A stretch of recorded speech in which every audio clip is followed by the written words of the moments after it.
مجھے تم سے محبت نہیں، صرف ایک وارث چاہیے، اور اس وارث کی قیمت تمہاری ماں کی زندگی ہے۔ اب فیصلہ تمہارے ہاتھ میں ہے حورین، اپنی انا بچانی ہے یا اپنی ماں کی سانسیں۔ سارم کے ان الفاظ نے حورین کے پورے وجود کو جھنجھوڑ کر رکھ دیا تھا۔ وہ ساکت کھڑی اس سنگ دل انسان کو دیکھ رہی تھی جس کی آنکھوں میں رحم کا ایک قطرہ بھی نہیں تھا۔ سارم جو اپنی دولت اور طاقت کے نشے میں چور تھا، آج ایک مجبور لڑکی کی بے بسی کا تماشا بنا رہا تھا۔ حورین کی ماں ہسپتال کے ICU میں زندگی اور موت کی کشمکش میں تھی، اور آپریشن کے لیے لاکھوں روپے درکار تھے جو حورین کے بے بس سے باہر تھے۔ میں تیار ہوں سارم صاحب، حورین نے کانپتی آواز میں اپنا فیصلہ سنایا تو سارم کے لبوں پر ایک فاتحانہ مسکراہٹ رنگ گئی۔ اس رات خاموشی سے نکاح نے حورین کو ایک ایسے بندھن میں جکڑ دیا جو نکاح کم اور سودا زیادہ لگ رہا تھا۔ سارم اسے اپنے پرتعیش بیڈ روم میں لے آیا جہاں کی مدھم روشنی میں حورین کی سرخ آنکھیں اس کی اندرونی ٹوٹ پھوٹ کی گواہی دے رہی تھیں۔ سارم نے اس کے قریب آ کر سرد لہجے میں کہا، آج سے تم اس شاہانہ قید خانے کی قیدی ہو۔ یہاں تمہیں ہر آسائش ملے گی سوائے عزت اور محبت کے، کیونکہ میں نے تمہیں خریدا ہے، اور خریدی ہوئی چیزوں سے پیار نہیں کیا جاتا، انہیں صرف استعمال کیا جاتا ہے۔ اس رات سارم کی وحشت اور درندگی نے حورین کے تمام خوابوں کو کرچی کرچی کر رکھ دیا۔ وہ سسکتی رہی، تڑپتی رہی، مگر ہوس کے پجاری کو اس کی تکلیف سے کوئی غرض نہ تھی۔ اس کے لیے وہ صرف ایک ذریعہ تھی جس سے اسے اپنا وارث حاصل کرنا تھا۔ اگلی صبح جب سورج کی پہلی کرن کمرے میں داخل ہوئی تو حورین فرش پر بکھری اپنی قسمت کو دیکھ رہی تھی۔ جسم کا جوڑ جوڑ دکھ رہا تھا، مگر روح کا زخم اس سے کہیں زیادہ گہرا تھا۔ سارم تیار ہو کر آئینے کے سامنے کھڑا اپنی ٹائی درست کر رہا تھا، جیسے کل رات کچھ ہوا ہی نہ ہو۔ تمہاری ماں کے آپریشن کی رقم ہسپتال پہنچا دی گئی ہے، اب تمہارا کام شروع ہوتا ہے۔ جب تک تم مجھے وارث نہیں دے دیتی تم اس گھر سے باہر قدم نہیں رکھ سکتی۔ سارم نے اسے تنبیہ کی اور بغیر مڑے وہاں سے چلا گیا۔ دن گزرنے لگے اور ہر گزرتا دن حورین کے لیے ایک نئی اذیت لے کر آتا۔ سارم کا رویہ اس کے ساتھ کسی ملازمہ سے بھی بدتر تھا۔ وہ جب چاہتا اس کے کمرے میں آتا اور اپنی ہوس مٹا کر چلا جاتا۔ حورین ایک زندہ لاش کی بن چکی تھی جو صرف سارم کے احکامات پر چلتی تھی۔ شگفتہ بیگم اب خطرے سے باہر تھی، مگر انہیں کیا معلوم تھا کہ جس بیٹی کی وجہ سے وہ زندہ ہیں وہ خود اندر سے مر چکی ہیں۔ حورین جب بھی ان سے فون پر بات کرتی اپنی آواز میں مصنوعی خوشی بھرنے کی کوشش کرتی، مگر فون رکھتے ہی وہ پھوٹ پھوٹ کر رو پڑتی۔ دوسری طرف سارم کا دوست فراز اسے سمجھانے کی کوشش کرتا کہ سارم وہ تمہاری بیوی ہے، کوئی کنٹریکٹ نہیں، تھوڑا تو لحاظ کرو اس معصوم کا۔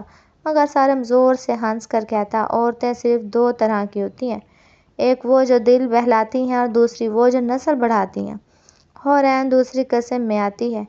وہ وقت کا پہیہ گھوم رہا تھا اور ایک مہینہ گزرنے کے بعد حورین کی طبیعت اچانک خراب رہنے لگی۔ اسے بار بار چکر آتے اور متلی محسوس ہوتی۔ جب ڈاکٹر کامران نے معائنے کے بعد یہ خبر سنائی کہ مبارک ہو سارم صاحب، حورین بی بی امید سے ہیں، تو سارم کی آنکھوں میں ایک فاتحانہ چمک آئی۔ وہ حورین کے قریب آیا، اس کا جبڑا سختی سے پکڑ کر بولا، سنا تم نے؟ اب 9 مہینے تمہیں بہت احتیاط کرنی ہوگی، کیونکہ تمہارے اندر میرا خون پل رہا ہے۔ اگر میرے وارث کو ذرا سی بھی خراش آئی تو یاد رکھنا تمہاری ماں کی زندگی چھیننے میں مجھے دیر نہیں لگے گی۔ حورین کی آنکھوں سے آنسو کا ایک قطرہ ٹپک کر سارم کے ہاتھ پر گرا۔ اسے اپنے وجود سے گھن آنے لگی، کیونکہ یہ بچہ محبت کی نہیں بلکہ ہوس اور سودے بازی کی نشانی تھا۔ جیسے جیسے حمل کے دن بڑھ رہے تھے، سارم کی نگرانی اور سخت ہوتی جا رہی تھی۔ وہ اس سے بہترین غذا ڈاکٹر فراہم کرتا، مگر وہ سب کچھ صرف اپنے وارث کے لیے کرتا۔ ایک رات جب طوفانی بارش ہو رہی تھی، حورین کو شدید درد محسوس ہوا۔ اس نے تڑپتے ہوئے سارم کو پکارا جو پاس ہی بیٹھا کام کر رہا تھا، سارم صاحب مجھے بہت درد ہو رہا ہے، خدا کے لیے ڈاکٹر کو بلائیں۔ سارم نے پہلے تو اسے ڈرامہ سمجھا، مگر جب حورین نے بے ہوش ہو گئی تو وہ اسے ہسپتال لے بھاگا۔ وہاں ڈاکٹر کامران نے باہر آ کر جو بات کہی، اس نے سارم کے پیروں تلے سے زمین نکال دی۔ سارم صاحب، حورین کی جان خطرے میں ہے اور شاید ہمیں بچے یا ماں میں سے کسی ایک کو جینا پڑے گا۔ سارم کے چہرے پر پہلی بار پریشانی کے آثار نظر آئے۔ کیا وہ اپنے وارث کو کھو دے گا یا پھر جس لڑکی کو وہ حقیر سمجھتا تھا اس کی موت اسے بے چین کر دے گی؟ ہسپتال کے سفید راہداریوں میں پھیلی خاموشی سارم کے اعصاب پر ہتھوڑے برسا رہی تھی۔ ڈاکٹر کامران کے الفاظ اس کے ذہن میں کسی گونج کی طرح بار بار ٹکرا رہے تھے۔ اسے اپنی نسل اور حورین میں سے کسی ایک کا انتخاب کرنا ہوگا۔ صرف وارث کو بچائیں ڈاکٹر، مجھے ہر حال میں وہ بچہ چاہیے۔ وہ لڑکی مرتی ہے تو مر جائے۔ سارم کے لہجے کی سفاکی نے ڈاکٹر کو بھی شدردہ کر دیا، مگر جیسے ہی وہ آپریشن تھیٹر کے اندر جانے لگے، سارم کے دل میں ایک انجانی سی خلش اٹھی۔ وہ چہرہ اس کی آنکھوں کے سامنے گھوم گیا جو کل رات تک درد سے نیلا پڑ رہا تھا، مگر پھر بھی اس کی ایک جھلک کے لیے ترس رہا تھا۔ آپریشن تھیٹر کے باہر کھڑے سارم کے لیے وقت جیسے تھم گیا تھا۔ کئی گھنٹوں کی تگ و دیر کے بعد جب ڈاکٹر باہر آئے تو ان کے چہرے پر تھکن اور سکون دونوں تھے۔ مبارک ہو سارم، معجزہ ہوا ہے تو ہم نے ماں اور بچے دونوں کو بچا لیا ہے، لیکن حورین بی بی بہت کمزور ہو چکی ہیں، انہیں اب شدید ذہنی اور جسمانی آرام کی ضرورت ہے۔ سارم نے ایک گہرا سانس لیا۔ اسے خود سمجھ نہیں آ رہا تھا کہ وہ حورین کے بچ جانے پر مطمئن کیوں ہے۔ وہ آہستہ قدموں سے ICU کی طرف بڑھا جہاں حورین بے ہوش پڑی تھی۔ اس کے معصوم چہرے پر پھیلی زردی اور ہاتھوں پر لگی سوئیاں اس کی مظلومیت کی داستان سنا رہی تھیں۔ سارم نے پہلی بار اس ایک سودے کی نظر سے نہیں بلکہ اسے جیتی جاگتی انسان کی نظر سے دیکھا۔ اس نے بے اختیار اپنا ہاتھ حورین کے ماتھے پر رکھا، مگر فوراً ہی پیچھے کھینچ لیا، جیسے اسے اپنی ہی اس نرمی سے خوف آ رہا ہو۔ کچھ دنوں بعد جب حورین کو گھر منتقل کیا گیا تو سارم کا رویہ کچھ بدلا ہوا تھا۔ وہ اب اس پر چیختا نہیں تھا، مگر اس کی خاموشی پہلے سے زیادہ گہری ہو چکی تھی۔ شگفتہ بیگم کو جب حورین کی عدالت کا پتہ چلا تو وہ فوراً وہاں پہنچی۔ اپنی بیٹی کی یہ حالت دیکھ کر ان کا کلیجہ منہ کو آ گیا، مگر حورین نے جھوٹ بول کر انہیں ٹال دیا کہ یہ سب صرف حمل کی وجہ سے ہے۔ سارم دور کھڑا یہ سب دیکھ رہا تھا۔ اسے حیرت ہو رہی تھی کہ ایک لڑکی اتنی بڑی اذیت سہنے کے بعد بھی اپنی ماں کے سامنے مسکرا کیسے سکتی ہے۔ اس رات جب سارم کمرے میں داخل ہوا تو حورین کھڑکی کے پاس بیٹھی چاند کو دیکھ رہی تھی۔ اس کی آنکھوں میں ویرانی تھی جو شاہانہ محل کی روشنیوں کو مات دے رہی تھی۔ تمہیں اب اپنی خوراک کا زیادہ خیال رکھنا ہوگا، ڈاکٹر نے کہا ہے کہ تم بہت کمزور ہو۔ سارم کی آواز میں پہلی بار حکم کے بجائے کچھ فکر جھلک رہی تھی۔ حورین نے مڑ کر اسے دیکھا اور تلخی سے مسکرائی۔ آپ کو میری فکر نہیں ہے سارم صاحب، آپ کو اس وارث کی فکر ہے جو آپ کی انا کی تسکین کرے گا۔ میرے لیے تو آپ کے دل میں صرف حقارت ہے۔ حورین کے ان جملوں نے سارم کو لاجواب کر دیا۔ وہ کچھ کہے بغیر وہاں سے چلا گیا، مگر حورین کے الفاظ اس کے دل میں کانٹے کی طرح چبھ گئے۔ فراز نے جب سارم کو بدلا ہوا دیکھا تو اسے چھیڑتے ہوئے کہا، لگتا ہے حوث کے بیچاری کے دل میں محبت کی شمع جلنے لگی ہے۔ کیا حورین نے تمہاری پتھر دل کو پگھلا دیا ہے؟ سارم نے غصے سے فائل میز پر پٹکی اور بولا، ایسا کبھی نہیں ہوگا فراز، وہ صرف میرے بچے کی ماں ہے اور بس۔ جیسے ہی وارث پیدا ہوگا میں اسے اپنی زندگی سے نکال باہر کر دوں گا۔ مگر اپنی کہی ہوئی بات پر اسے خود یقین نہیں آ رہا تھا۔ جیسے جیسے وقت گزر رہا تھا حورین کا حمل نمایاں ہوتا جا رہا تھا اور اسی کے ساتھ سارم کی بے چینی بھی بڑھ رہی تھی۔ وہ اب دیر تک گھر سے باہر نہیں رہتا تھا اور اکثر بہانے سے حورین کے کمرے کے چکر لگاتا۔ ایک شام جب حورین سیڑھیوں سے اتر رہی تھی تو اس کا پاؤں پھسل گیا۔ قریب ہی کھڑے سارم نے لپک کر اسے اپنی باہوں میں تھام لیا۔ دونوں کی نظریں ملیں تو وقت جیسے رک گیا۔ حورین کے دل کی دھڑکن تیز ہو گئی اور سارم کو پہلی بار احساس ہوا کہ حورین کی قربت اس کے لیے کتنی ضروری ہو چکی ہے۔ اس نے حورین کو احتیاط سے صوفے پر بٹھایا اور خود اس کے پیروں میں بیٹھ کر اس کا پاؤں چیک کرنے لگا۔ آپ یہ کیا کر رہے ہیں؟ حورین نے حیرت سے پوچھا۔ سارم نے اس کے سوال کا جواب نہیں دیا۔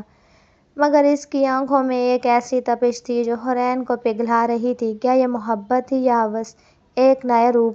ابھی یہ کشمکش جاری ہی تھی کہ اچانک سارم کے فون پر ایک ایسی کال آئی جس نے اس کے چہرے کا رنگ اڑا دیا۔ دوسری طرف سے آنے والی آواز نے اسے ماضی کے ایک ایسے گناہوں بھرے باب کی یاد دلا دی جسے وہ دفن کر چکا تھا۔ سارم کے ہاتھ میں موجود فون جیسے پتھر کا ہو گیا۔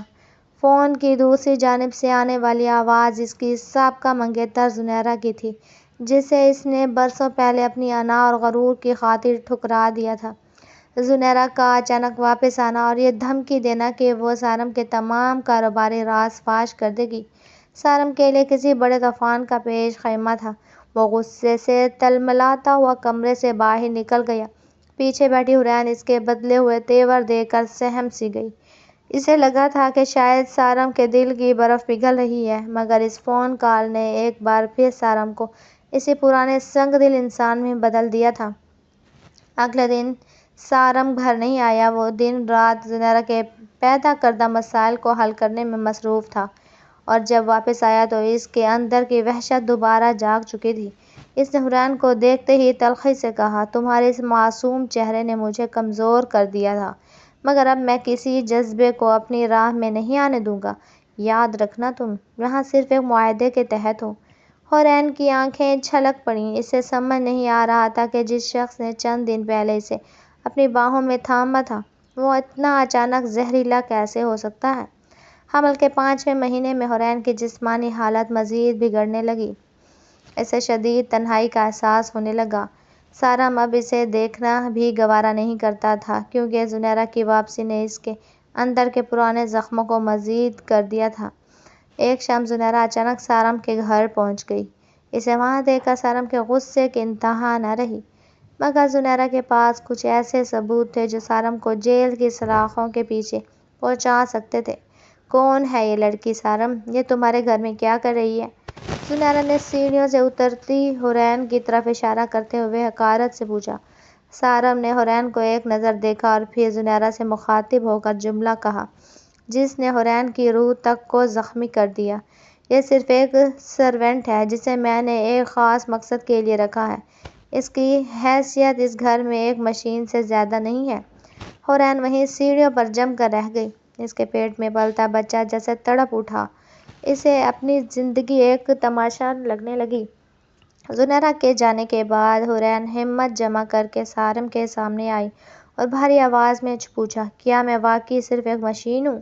کیا اس بچے کی ماں ہونے کے ناطے میرا کوئی احترام نہیں؟ سارم نے اسے دیوار سے لگایا اور اس کے جبڑے پر اپنی گرفت سخت کر دی۔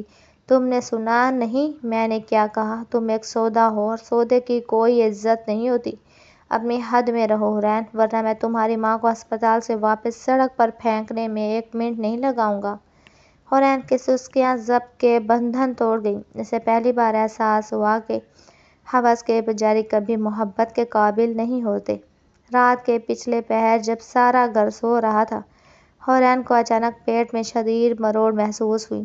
اس نے سارم کو پکارنے کی کوشش کی، مگر اس کا کمرہ لاک تھا۔ وہ درد سے تڑپتی ہوئی فرش پر گر پڑی۔ اس کی حالت دیکھ کر گھر کی پرانی ملازمہ دوڑی آئی اور اس نے فوراً ڈاکٹر کامران کو فون کیا۔ جب سارم کو خبر ملی تو وہ ہسپتال پہنچا۔ وہاں ڈاکٹر کامران کا چہرہ سخت تھا۔ سارم صاحب، ذہنی دباؤ اور صدمے کی وجہ سے بچے کی دھڑکن کم ہو رہی ہے۔ اگر آپ نے حورین کا خیال نہ رکھا تو آپ اپنا وارث ہمیشہ کے لیے کھو دیں گے۔ سارم کے اندر ایک جنگ چھڑ گئی۔ ایک طرف اس کی انا اور زنیرہ کا خوف تھا، دوسری طرف اس کا اپنا خون جو موت و زندگی کی کشمکش میں تھا۔ وہ ICU کے شیشے سے حورین کو دیکھ رہا تھا جو آکسیجن ماسک لگائے بے سد پڑی تھی۔ اس کے دل کے کسی کونے میں ایک درد اٹھا، وہی درد جو اسے پہلی بار ہسپتال میں محسوس ہوا تھا۔ اس نے فیصلہ کیا کہ وہ اب حورین کو مزید دکھ نہیں دے گا، مگر جیسے ہی وہ مڑا اس کے سامنے زنیرہ کھڑی تھی جس کے ہاتھ میں ایک قانونی نوٹس تھا۔ سارم، اگر تم نے اس لڑکی کو طلاق نہ دی اور مجھ سے شادی نہ کی تو میں تمہارا سب کچھ تباہ کر دوں گی۔ سارم اب ایک ایسے موڑ پر کھڑا تھا جہاں اسے اپنی دولت اور اپنے وارث میں سے کسی ایک کا انتخاب کرنا تھا۔ کیا وہ حورین کو بچائے گا یا ہوس کا یہ کھیل کسی کی جان لے کر ختم ہوگا؟ زنیرہ کی دھمکی سارم کے کانوں میں ہتھوڑوں کی طرح بج رہی تھی۔ وہ ایک طرف اپنی سلطنت بچانا چاہتا تھا تو دوسری طرف وہ معصوم جان تھی جو ابھی دنیا میں آئی بھی نہ تھی۔ ہسپتال کے کمرے میں حورین کی آنکھ کھلی تو اس نے سامنے سارم کو کھڑے پایا، مگر سارم کی نظروں میں وہ پہلی والی تپش نہیں تھی، بلکہ ایک عجیب سی تھکن تھی۔ حورین نے خاموشی سے اپنا رخ موڑ لیا۔ اب اس کے پاس کھونے کو کچھ نہیں بچا تھا سوائے اس بچے کے جو اس کی زندگی کا واحد مقصد بن چکا تھا۔ حورین، میں تمہیں چند دنوں کے لیے شہر سے دور ایک فارم ہاؤس پر بھیج رہا ہوں، وہاں تمہاری حفاظت کا مکمل انتظام ہوگا۔ سارم کے اس اچانک فیصلے نے حورین کو چونکا دیا۔ اسے لگا جیسے سارم اسے ہمیشہ کے لیے اپنی نظروں سے دور کرنا چاہتا ہے۔ وہ نہیں جانتی تھی کہ زنیرہ کے شر سے بچانے کے لیے سارم اسے چھپا رہا تھا۔ فارم ہاؤس کی تنہائی میں حورین کے دن بہت مشکل سے گزر رہے تھے۔ وہ سارا دن اپنے پیٹ پر ہاتھ رکھ کر اس ننھی جان سے باتیں کرتی اور روتی رہتی۔ ادھر شہر میں زنیرہ نے سارم کی زندگی اجیرن کر دی تھی۔ وہ بار بار سارم پر دباؤ ڈال رہی تھی کہ وہ حورین کو طلاق دے دے، مگر سارم کے دل میں اب حورین کے لیے وہ حقارت نہیں رہی تھی، بلکہ ایک ایسا احساس پنپ رہا تھا جسے وہ خود بھی سمجھنے سے قاصر تھا۔ حمل کے 8ویں مہینے میں حورین کی حالت ایک بار پھر بگڑنے لگی۔ فارم ہاؤس پر موجود عملے نے فوراً سارم کو اطلاع دی، مگر سارم اس وقت زنیرہ کے بچھائے ہوئے قانونی جال میں پھنسا ہوا تھا۔ زنیرہ نے سارم کے اکاؤنٹس منجمد کروا دیے تھے اور اسے بلیک میل کر رہی تھی کہ وہ نکاح کے کاغذات پر دستخط کرے۔ سارم کا دماغ پھٹ رہا تھا، اسے اپنی دولت ڈوبتی نظر آ رہی تھی، مگر جب اسے حورین کی طبیعت کا پتہ چلا تو اس نے سب کچھ داؤ پر لگا دیا اور پاگلوں کی طرح فارم ہاؤس کی طرف بھاگا۔ وہاں پہنچ کر اس نے دیکھا کہ حورین درد سے تڑپ رہی تھی اور اس کا چہرہ پسینے سے شرابور تھا۔ سارم صاحب، مجھے معاف کر دیں، شاید میں اب مزید ہمت نہیں کر سکتی۔ حورین کی آواز میں اتنی کمزوری تھی کہ سارم کا دل دہل گیا۔ اس نے حورین کو اپنی باہوں میں اٹھایا اور ہسپتال کی طرف روانہ ہوا۔ راستے میں زنیرہ کی کالز آتی رہیں، مگر اس نے فون اٹھا کر گاڑی کے کھڑکی سے باہر پھینک دیا۔ اس وقت اسے نہ دولت کی پرواہ تھی اور نہ ہی اپنی ساکھ کی، اسے بس حورین اور اپنے بچے کی فکر تھی۔ ہسپتال پہنچتے ہی حورین کو لیبر روم منتقل کر دیا گیا، جہاں ڈاکٹر کامران پہلے سے موجود تھے۔ کئی گھنٹوں کے طویل انتظار کے بعد جب باہر اندھیرا چھا چکا تھا، ایک ننھی سی جان کے رونے کی آواز آئی۔ سارم کے دل کی دھڑکن رک سی گئی۔ ڈاکٹر کامران باہر آئے تو ان کے ہاتھ خون سے بھرے ہوئے تھے اور چہرے پر تشویش تھی۔ سارم صاحب، بیٹا ہوا ہے، مبارک ہو۔ لیکن حورین بی بی کی حالت بہت نازک ہے، انہوں نے بہت خون کھو دیا ہے اور وہ صدمے کی وجہ سے کوما میں جا رہی ہے۔ سارم کے قدم لڑکھڑا گئے۔ اسے وہ وارث مل گیا تھا جس کے لیے اس نے یہ سارا کھیل رچا تھا، مگر جس عورت نے اسے یہ وارث دیا تھا وہ موت کے منہ میں جا رہی تھی۔ اسے پہلی بار احساس ہوا کہ وہ کتنا بڑا گنہگار ہے۔ اس نے حورین کو ایک مشین سمجھا تھا، مگر آج وہی مشین اس کی زندگی کا سب سے قیمتی رشتہ بن چکی تھی۔ وہ نرسری میں گیا جہاں اس کا بیٹا ایک چھوٹے سے جھولے میں لیٹا تھا۔ اس نے اپنے بیٹے کو دیکھا تو اس کی آنکھوں سے آنسو بہنے لگے۔ میں نے تمہیں حاصل کرنے کے لیے تمہاری ماں کا سودا کیا، مجھے معاف کر دو میرے بچے۔ اسی وقت زنیرہ پولیس کے ساتھ ہسپتال پہنچی۔ اس نے سارم پر دھوکہ دہی کا کیس کر دیا تھا، مگر سارم کو اب کسی چیز کا خوف نہیں تھا۔ وہ حورین کے بیڈ کے پاس بیٹھ گیا اور اس کا ٹھنڈا ہاتھ اپنے ہاتھوں میں لے کر رونے لگا۔ حورین، واپس آ جاؤں گا، میں وہ وارث تمہیں واپس کر دوں گا، مجھے کچھ نہیں چاہیے، بس تم ایک بار اپنی آنکھیں کھولو۔ کیا حورین اس بار ہوس کے بیچارے کو معاف کر پائے گی یا موت اسے ہمیشہ کے لیے اس قید سے آزاد کر دے گی؟ ہسپتال کے کمرے میں موت جیسی خاموشی چھائی ہوئی تھی، صرف مشینوں کی بیپ بیپ اس سناٹے کو چیر رہی تھی۔ سارم، جس نے پوری زندگی انا اور دولت کے سامنے کسی کو خاطر میں نہ لایا تھا، آج ایک زندہ لاش بننے حورین کے بیڈ کے پاس سر جھکائے بیٹھا تھا۔ حورین کوما میں جا چکی تھی۔ ڈاکٹر کا کہنا تھا کہ اس نے جینے کی تڑپ چھوڑ دی ہے، اس کی روح نے شاید اس ہوس بھری دنیا سے منہ موڑ لیا ہے۔ اسی وقت باہر پولیس کا شور سنائی دیا۔ زنیرہ اپنی پوری طاقت کے ساتھ سارم کو برباد کرنے آ پہنچی تھی، مگر سارم نے باہر نکل کر پولیس کے سامنے خود کو سرنڈر کر دیا اور زنیرہ کی آنکھوں میں آنکھیں ڈال کر کہا، تم میرا سب کچھ چھین سکتی ہو زنیرہ، مگر میرے اندر کی اس پشیمانی کو نہیں جو مجھے روز مار رہی ہے۔ میں نے حورین کا سودا کیا تھا، آج قدرت میرا سودا کر رہی ہے۔ سارم نے اپنی تمام اثاثے اور جائیداد حورین اور اپنے بیٹے کے نام کر کے قانونی کاغذات پر دستخط کر دیے اور خاموشی سے پولیس کے ساتھ چلا گیا۔ اسے جیل کی سلاخوں کے پیچھے وہ سکون ملا جو اسے عالیشان محلوں میں کبھی نہیں ملا تھا۔ وہ دن رات مسلح پر بیٹھ کر حورین کی زندگی کی بھیک مانگتا۔ 3 ماہ گزر گئے۔ سارم جیل میں اپنی سزا کاٹ رہا تھا۔